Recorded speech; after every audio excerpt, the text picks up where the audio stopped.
Here's my second travel guitar, the Escape 3, and I used a hole punch to put some sticker on here. So I'm going to put Mother of Pearl in here with that same brand that I used on the first Traveler. So I'm going to take all these off and then drill a pilot hole in here and then progressively bigger drill bits.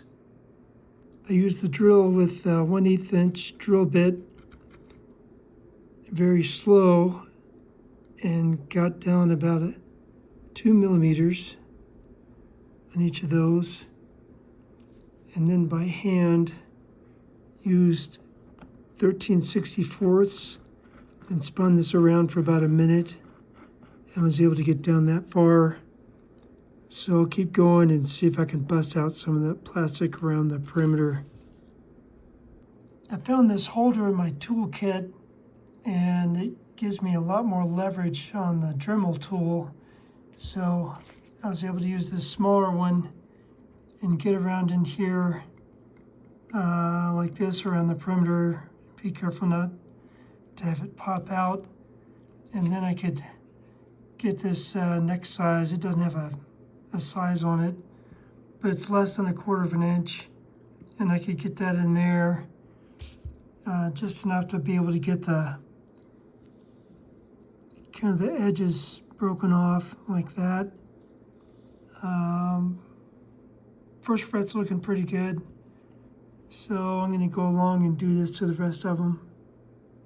I was able to get in here with an X-Acto knife and cut right down into the pocket, just very short stroke, and pop out some of that edge. So I kind of went around different angles this way, all the way around the bottom perimeter. So be careful not to overshoot it and like cut like this. That'd be a drag. It took all afternoon, but I got the dots to fit with the Dremel tool and a little bit of X-Acto knife.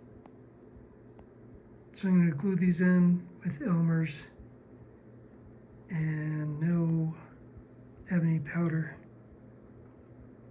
I got the dots glued in last night, so I'm going to file them down this morning.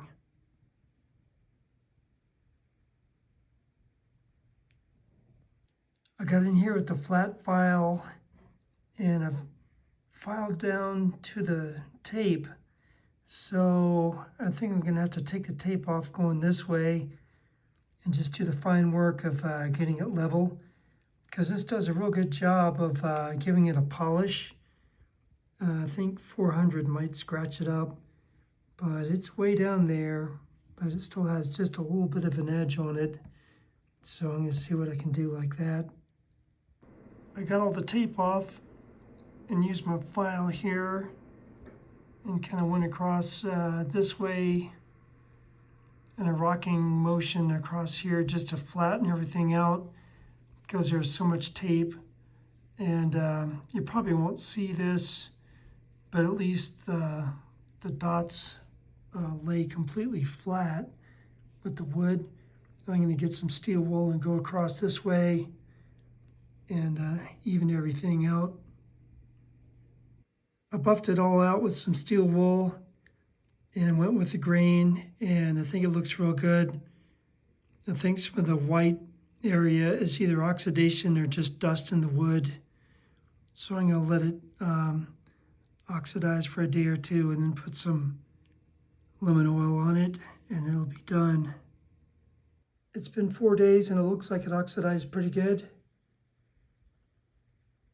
I had to redo the dots for 5 and 7 over here because when I look down this way, they look kind of dark. So fortunately, I didn't have to dig into the wood any further here, and that's all flat. So they look good now. This is before lemon oil. And you put the lemon oil on and see how it looks. Here it is with the lemon oil. I don't think the wood's ever had lemon oil on it. And it soaked it right in there. But it looks really good.